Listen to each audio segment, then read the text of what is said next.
let me show you something. Okay, that's a cat sitting in a bed. The boy is petting the elephant. Those are people that are going on an airplane. That's a big airplane.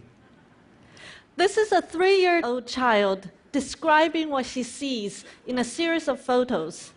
She might still have a lot to learn about this world, but she's already an expert at one very important task: to make sense of what she sees.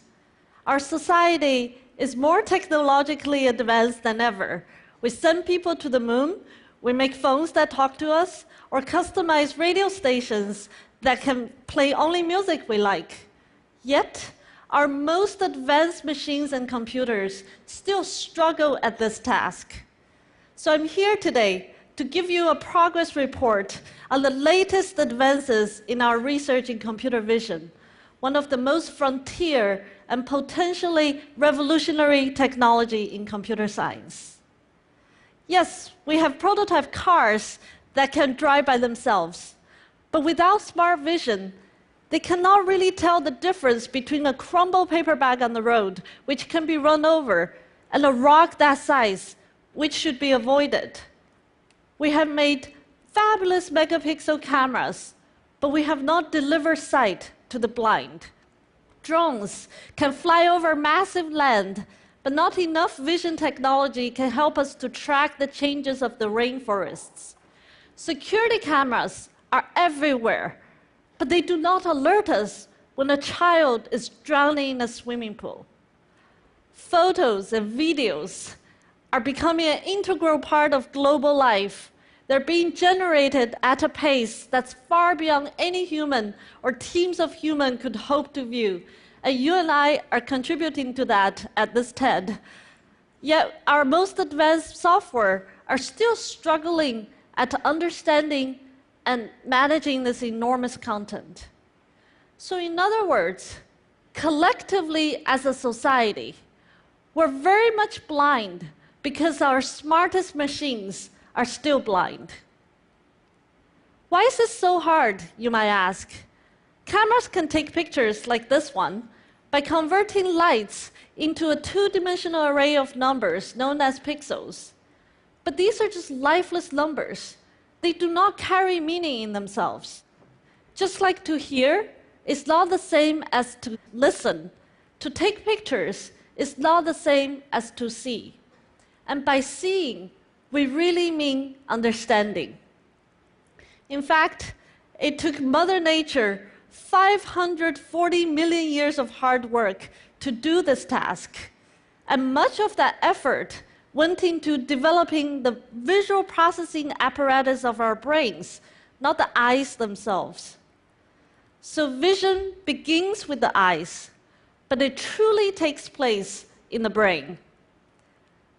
So for 15 years now, starting from my PhD at Caltech and then leading Stanford's Vision Lab, I've been working with my mentors, collaborators, and students to teach computers to see. Our research field is called computer vision and machine learning. It's part of the general field of artificial intelligence. So ultimately, we want to teach the machines to see just like we do, naming objects, identifying people, inferring 3D geometry of things, understanding relations, emotions, actions, and intentions. You and I weave together entire stories of people, places, and things the moment we lay our gaze on them. The first step towards this goal is to teach a computer to see objects, the building block of the visual world. In its simplest terms, imagine this teaching process as showing the computer some training images of a particular object, let's say cats, and design a model that learns from these training images. How hard can this be? After all, a cat is just a collection of shapes and colors. And this is what we did in the early days of object modeling. We tell the computer algorithm in a mathematical language that a cat has a round face, a chubby body, 2 pointy ears, and a long tail, and that look all fine. But what about this cat? It's all curled up. Now you have to add another shape and viewpoint to the object model. But what if cats are hidden? What about these silly cats? Now you get my point. Even something as simple as a household pet can present an infinite number of variations to the object model. And that's just one object. So about 8 years ago, a very simple and profound observation changed my thinking. No one tells a child how to see, especially in the early years. They learn this through real-world experiences and examples. If you consider a child's eyes as a pair of biological cameras, they take one picture about every 200 milliseconds, the average time an eye movement is made. So by age 3, a child would have seen hundreds of millions of pictures of the real world. That's a lot of training examples. So instead of focusing solely on better and better algorithms, my insight was to give the algorithms the kind of training data that a child was given through experiences in both quantity and quality. Once we know this, we knew we needed to collect a data set that has far more images than we have ever had before, perhaps thousands of times more. And together with Professor Kai Li at Princeton University, we launched the ImageNet project in 2007. Luckily, we didn't have to mount a camera on our head and wait for many years. We went to the internet, the biggest treasure trove of pictures that humans have ever created.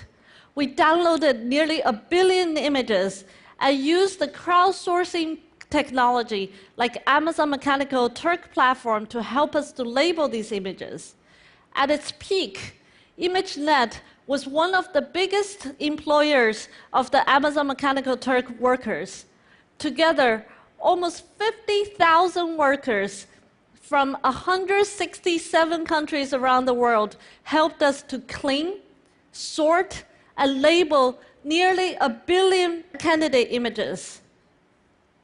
That was how much effort it took to capture even a fraction of the imageries a child's mind takes in the early developmental years. In hindsight, this idea of using big data to train computer algorithms may seem obvious now, but back in 2007, it was not so obvious. We were fairly along on this journey for quite a while. Some very friendly colleagues advised me to do something more useful for my tenure, and we were constantly struggling for research funding. Once I even joked to my graduate students that I would just reopen my dry cleaner shop to fund ImageNet. After all, that's how I funded through my college years. So we carried on. In 2009, ImageNet project delivered a database of 15 million images across 22,000 classes of objects and things, organized by everyday English words. In both quantity and quality, this was an unprecedented scale. As an example, in the case of cats, we have more than 62,000 cats of all kinds of looks and poses, and across all species of domestic and wild cats. We were thrilled to have put together ImageNet, and we wanted the whole research world to benefit from it. So in a TED fashion, we opened up the entire data set to the worldwide research community for free.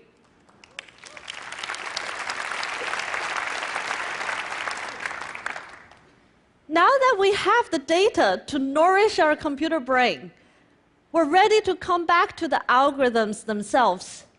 As it turned out, the wealth of information provided by ImageNet was a perfect match to a particular class of machine learning algorithms called convolutional neural network, pioneered by Kunihiko Fukushima, Jeff Hinton, and Yang LeCun back in 1970s and 80s.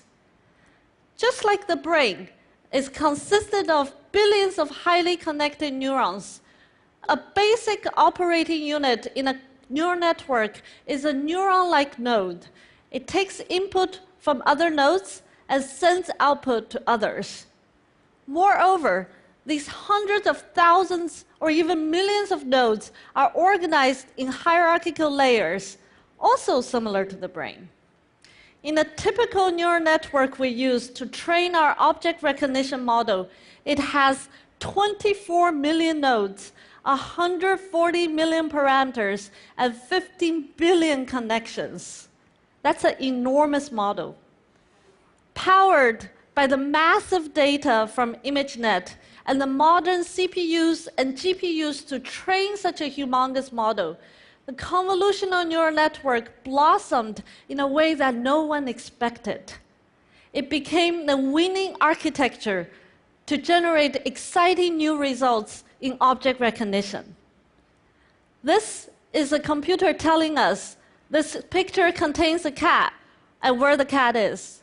Of course, there are more things than cats. So here's a computer algorithm telling us the picture contains a boy and a teddy bear, a dog, a person, and a small kite in the background. Or a picture of very busy things, like a man, a skateboard, railings, and lampposts, and so on. Sometimes, when the computer is not so confident about what it sees, we have taught it to be smart enough to give us a safe answer instead of committing too much, just like we would do.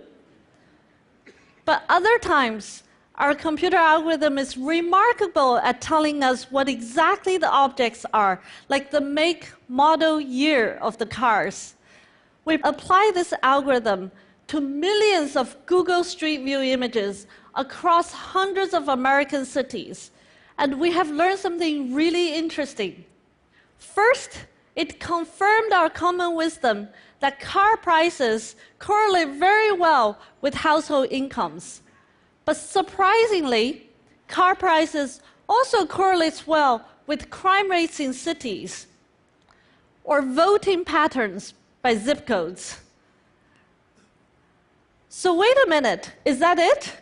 Has computer already matched or even surpassed human capabilities? Not so fast. So far, we have just taught the computer to see objects. This is like a small child learning to utter a few nouns. It's an incredible accomplishment, but it's only the first step. Soon, another developmental milestone will hit, and children begin to communicate in sentences. So instead of saying, "This is a cat" in the picture, you already heard the little girl telling us, "This is a cat lying on a bed."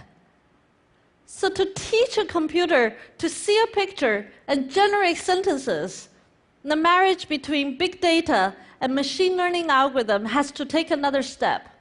Now, the computer has to learn from both pictures as well as natural language sentences generated by humans. Just like the brain integrates vision and language, we developed a model that connects parts of visual scenes, like visual snippets, with words and phrases in sentences. About 4 months ago, we finally tied all this together and produced one of the first computer vision models that is capable of generating a human-like sentence when it sees a picture for the first time. Now, I'm ready to show you what the computer says when it sees the picture that the little girl saw at the beginning of this talk. A man is standing next to an elephant. A large airplane sitting on top of an airport runway. Of course, we're still working hard to improve our algorithms, and it still has a lot to learn. And the computer still makes mistakes. A cat lying on a bed in a blanket. So, of course, when it sees too many cats, it thinks everything might look like a cat. A young boy is holding a baseball bat. Or if it hasn't seen a toothbrush, it confused a baseball bat. A man riding a horse down the street next to a building. We haven't taught Art 101 to the computers. A zebra standing in a field of grass. And it hasn't learned to appreciate the stunning beauty of nature like you and I do. So it has been a long journey. To get from age 0 to 3 was hard. The real challenge is to go from 3 to 13 and far beyond. Let me remind you with this picture of the boy and the cake again. So far, we have taught the computer to see objects, or even tell us a simple story when seeing a picture. A person sitting at a table with a cake. But there's so much more to this picture than just a person and a cake. What the computer doesn't see is that this is a special Italian cake that's only served during Easter time. The boy is wearing his favorite t-shirt given to him as a gift by his father after a trip to Sydney.